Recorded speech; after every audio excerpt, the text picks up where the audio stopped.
Desembargador, a gente está vivendo uma civilização do medo. As pessoas têm medo de se expressarem, têm medo, sobretudo, de criticarem o ministro Carrasco de Moraes,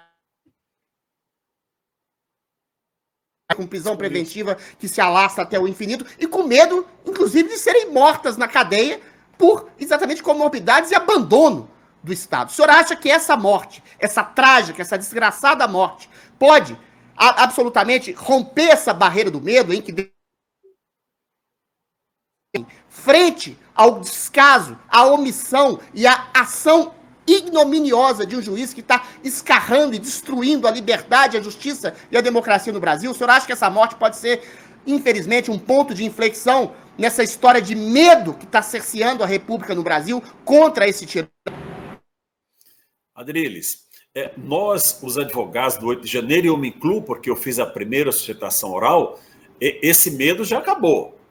Uma parte da população do país já rompeu o medo, porque nós já fomos às ruas, embora em pequenos grupos, no dia 12 de outubro, e fomos também no dia 15 de novembro, e em Brasília já está convocada para o dia 10 de dezembro. Nós iríamos fazer dia 8 de dezembro, que é o dia da justiça, imagina, não é? Mas como é uma sexta-feira e o feriado é só na justiça, já marcamos para o dia 10 de dezembro. Tem que reagir. Nós vamos, como o jovem Cléristo que faleceu, existem outros lá no presídio com doença, pessoas idosas que não morreram por absoluto milagre. Mas essa morte veio, como você disse, infelizmente, para o Cléristo e a sua família, para termos um ponto de mudança. Aqui é o ponto de inflexão para a mudança nesse país. Não dá para esperar mais. Vamos esperar a próxima morte? Não tem que alisar. Não tem que alisar. Agora é agora ou nunca. O Senado age nesse momento para obrigar Rodrigo Pacheco a abrir processo de impeachment contra Alexandre de Moraes. O Senado se desmoraliza. Se desmoraliza. Se Rodrigo Pacheco tiver um pingo de juízo e ainda quiser ter esperança de alguma atividade política lá em Minas Gerais, ele tem que tomar essa providência imediatamente. Eu venho denunciando isso há tempo, Adriles. Eu venho denunciando. É claro que eu sou apenas um aposentado que, enfim, não tenho nenhuma repercussão. É quando vocês me dão um espaço aqui no Fio Diário, na Gazeta do Povo ou no Oeste Sem Filtro, e também na Rádio Ouro Verde. Então, são esses 4 órgãos de comunicação onde eu tenho tido a oportunidade de dar uma pequena contribuição. Mas o povo brasileiro, nós vamos ficar aguentando essa narrativa. O projeto de anistia do senador Mourão tem que ser votado imediatamente no Senado e acabar com isso. Parar com essa história de golpe de Estado, de atentado ao Estado Democrático de Direito. Então, veja, vocês que são profissionais da mídia, profissionais da imprensa, estão falando num programa como esse e não tem a segurança que, quando terminar o programa, esse ditador da toga, como diz Silas Malafaia, mande uma ordem para fechar o programa. Que democracia é essa que nós vivemos?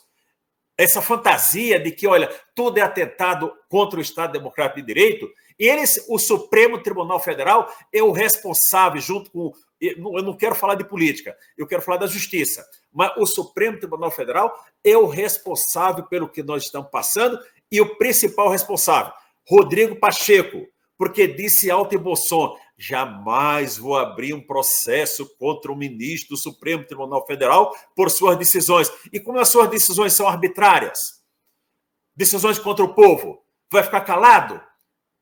Nós temos que esperar hoje o que vai acontecer no Senado.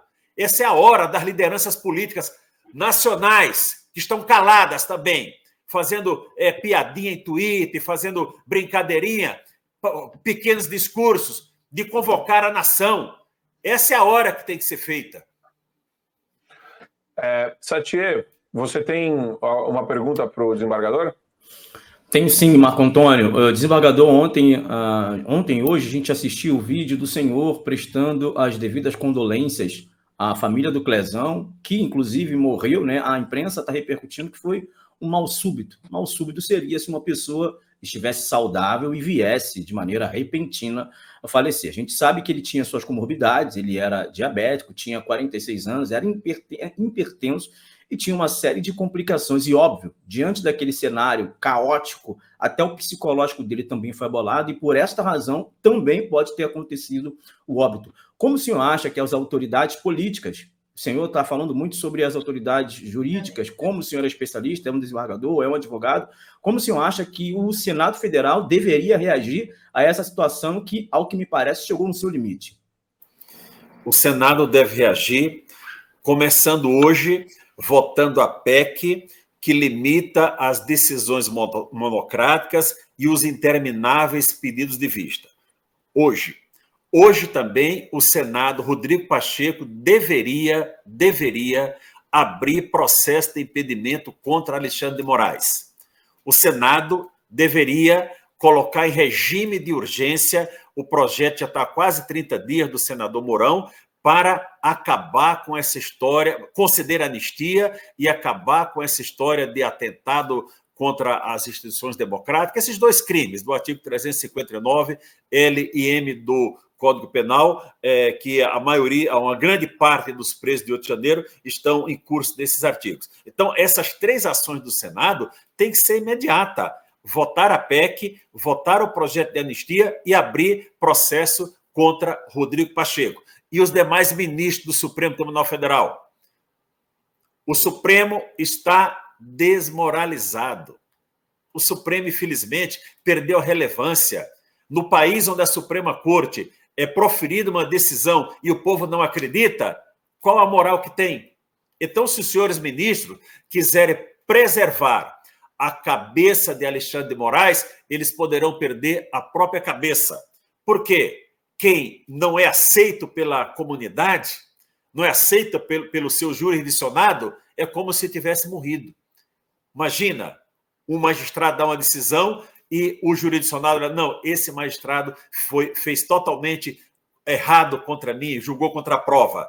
Quando o juiz dá uma decisão e quem é julgado olha e diz, olha, eu realmente não merecia tanto, mas eu merecia, aceita a decisão. Agora, quando a pessoa nem deveria estar no processo, isso não é aceitável. Mais ainda, essas pessoas não poderiam estar sendo julgadas no Supremo Tribunal Federal. Nós estamos falando isso, todo mundo está falando isso há muito tempo, e eles simplesmente fazem que não estão ouvindo, não é isso? Então, os senhores ministros, os senhores do Supremo, por favor, reajam ou não? Ou os senhores querem que a situação permaneça e os senhores continuarem achando que são amados pelo povo brasileiro? A decisão de Vossas Excelências. Para terminar, então, a nossa rodada de perguntas, Duda, uma pergunta para o desembargador?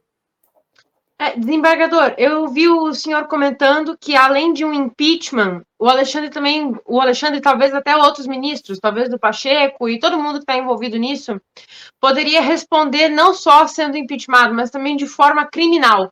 Você realmente acha que isso é possível? E se for possível, como que isso deve ser encaminhado e quais podem ser as acusações, as consequências desses processos na área criminal? A discussão jurídica é se essa morte tem responsabilidade culposa ou dolosa. Culposa não há dúvida, mas a dolosa, por dolo eventual, pode ser sim atribuída. Quem é o responsável por isso? A Procuradoria-Geral da República. Mas o que nós vimos nos últimos tempos, Duda, desde a abertura do inquérito 4781, em março de 2019, o Ministério Público acatando pacificamente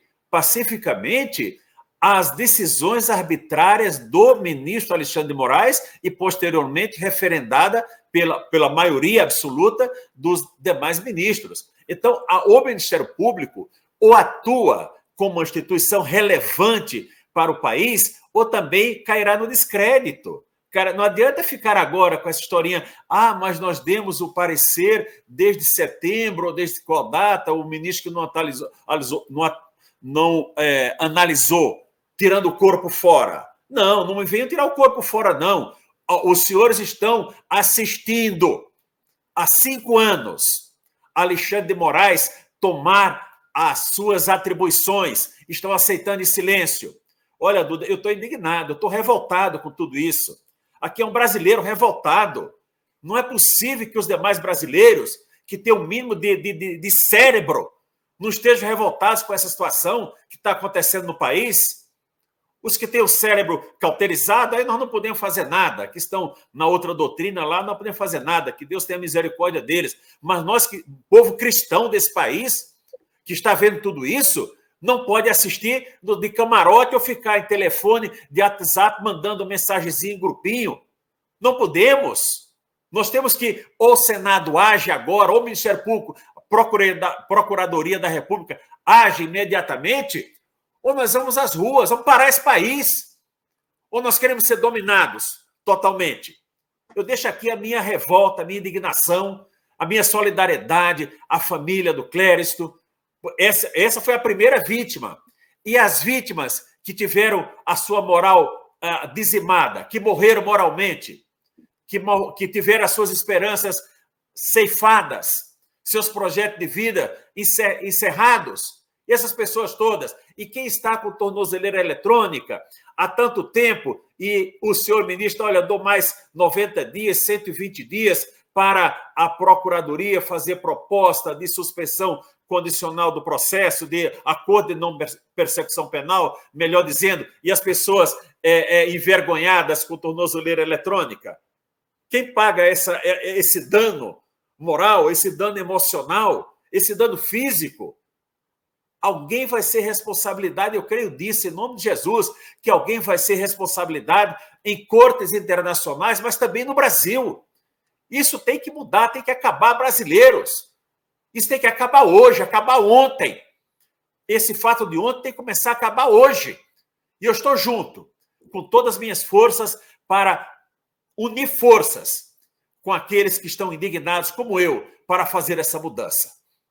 Desembargador, para encerrar, que eu sei que o senhor está com o tempo escasso, mas tem uma coisa que me deixa inquieto com relação a tudo isso que está acontecendo hoje no Brasil. Muita gente fala para mim, Marco, a liberdade não mobiliza as pessoas, por incrível que pareça. O bolso, sim. A tragédia econômica coloca as pessoas na rua, vide Dilma Rousseff 2015-16. Daí eu replico toda hora isso falando, mas a mãe de todas as ditaduras é a censura, e a gente tem uma ditadura hoje do judiciário, o grande censor que inibe jornalistas, que amedronta as pessoas, que inibe as pessoas de sair às ruas e exercer o seu direito constitucional de reunião. E a minha dúvida é a seguinte, existe uma sinalização clara da classe política, na visão do senhor, com relação a esta pauta única? O senhor consegue enxergar que tem algum político trazendo isso como pauta única, ou é algo que ainda precisa ser objeto de uma articulação, talvez que comece por essa manifestação que o senhor está convocando para quarta-feira? Eu espero, Marco Antônio, que o Senado comece a reagir hoje, nas sessões do Pleno. Lamentavelmente, o nosso país vai precisar, lamentavelmente, espero que não, mas está indo por esse caminho da desgraça econômica. Chegar a inflação a 140%, como chegou na Argentina, e 50% de pobreza, para que o povo reagisse e tirasse o comunista esquerdista que pretendia ser o presidente mais uma vez. Mas o preço para isso é o sofrimento físico da população. É o sofrimento dentro das famílias, a fome. E nós vamos esperar isso acontecer para depois tomar uma providência? Não. Essa providência tem que ser tomada imediatamente. E se tiver que ser no campo da política para agir contra as pessoas da política, do Poder Executivo, que comece essa mobilização. Olha, Marco, nós estamos falando aqui em tirar Alexandre de Moraes, um juiz arbitrário que enganou todo mundo, tinha seus livros escritos sobre democracia, sobre liberdade. Mas lembra que até a semana passada a pauta era a possível ida de Flávio Dino para o Supremo Tribunal Federal. Um homem que é arbitrário, que não nega de ninguém. Alexandre de Moraes, pelo menos, nos enganou. A mim enganou, eu sou sincero a dizer para vocês, porque eu o considerava um jurista. Enganou os senadores na sabatina, embora o Senado ali aprova qualquer um. Não é? Mas o Flávio Dino não. É uma pessoa que ninguém tem dúvida quem ele é, e a cogitação era de que possivelmente ele iria para o Supremo Tribunal Federal. Felizmente, para o povo brasileiro, apareceu essa moça lá do Amazonas para botar uma pá de cal nesse assunto. Espero que sim. Embora, como eles não têm escrúpulo, o que interessa é o que eles acordam, pode ser ainda que venha, mas eu duvido que passe. Então, eu espero que hoje o Brasil acorde para o que está acontecendo, que essa morte do Clériston sirva como um mártir verdadeiramente, seja um mártir dessa caminhada. Ele não morreu de morte súbita, ele morreu pela omissão do seu julgador, pela propotência do seu julgador, pela arrogância do seu julgador, pela crueldade do seu julgador. E mais uma provocação, só porque isso fica toda hora na minha cabeça. Existe alguma coisa que os ministros do Supremo Tribunal Federal, André Mendonça e Cássio Nunes, podem ou deveriam fazer a respeito disso? Bom, eu espero que na sessão de amanhã eles abram falando alguma coisa forte para o país, que não fiquem recebendo ordens de Alexandre de Moraes no plenário. Ele constrange, ele tenta constranger até os próprios colegas. Quantas intervenções ele já fez em relação a André Mendonça e Cássio Nunes? Ele é um sujeito arrogante, arbitrário. Então, esses dois ministros, que a população olha para eles como não alinhados a todo esse sistema, eles precisam dar alguma palavra para a nação. Quando um desses ministros falar alguma coisa, a nação será ouvida, mas o silêncio não contribuirá. O silêncio militará em favor de Alexandre de Moraes continuar praticando as suas perversidades. Desembargador, queria agradecer muito sua presença aqui no Show da Manhã. Você nos atendeu prontamente, assim, faltando meia hora para a gente entrar no programa. Obrigado de coração, parabéns pela iniciativa, pela caminhada e por tudo que o senhor tem feito em defesa da liberdade e contra a tirania hoje no Brasil. Muito obrigado. Eu agradeço a vocês, Deus os abençoe e força. Juntos nós vamos vencer essa batalha. A guerra final será vencida pelo bem e não pelo mal. Obrigado, desembargador. Um ótimo dia para o senhor.